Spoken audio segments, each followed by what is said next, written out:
Assalamualaikum teman-teman. Di sini kita akan bahas kembali inovasi untuk ekspansi industri gitu ya. Di sini kita akan membahas sedikit pertanyaan dari kolega saya dari Sekolah Menengah Anugerah Kimia Bogor. Beliau seorang alumnus ya.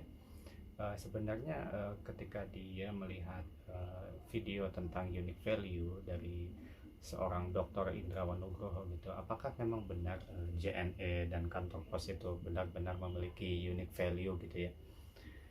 Jawabnya sebenarnya gini, unique value yang dimaksud Dr. Indrawan Nugroho itu sebenarnya bukan unique value secara hakikat gitu ya. Karena JNE, kantor pos dan seterusnya itu yang milik lokal itu sebenarnya belum memiliki unique value sama sekali gitu.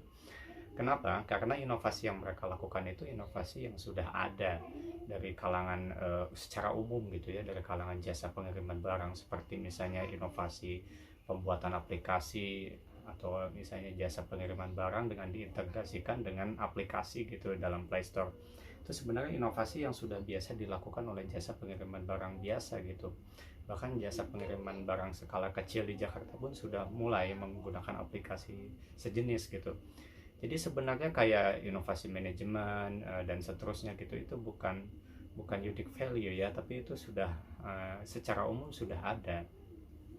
Nah, lalu gimana caranya misalnya PT Kantor Pos Indonesia atau JNE dan seterusnya itu supaya bisa memiliki unique value seperti FedEx, DHL dan seterusnya? Yang pertama adalah kuncinya mereka harus berinovasi tingkat tinggi. Sebagaimana pembahasan kita sebelumnya itu, jadi ada beberapa tingkatan inovasi yang akan membuat sustain gitu suatu usaha. Nanti kan dari sebelum inovasi itu kan kita mendesain dulu gimana caranya bisnis jasa pengiriman barang ini sehingga mereka bisa berinovasi dengan relevan gitu. Dari situ akan terbentuk kekuatan brand yang tinggi dan tercipta loyalitas, kemudian sustainability. Nah, gambaran ringkasnya seperti itu ya. Kemudian yang kedua, atau mereka harus memiliki minimal itu senjata kuantum komputasi seperti yang dilakukan oleh DHL, FedEx dan seterusnya. Mereka memiliki kuantum komputer yang unik dan otentik gitu.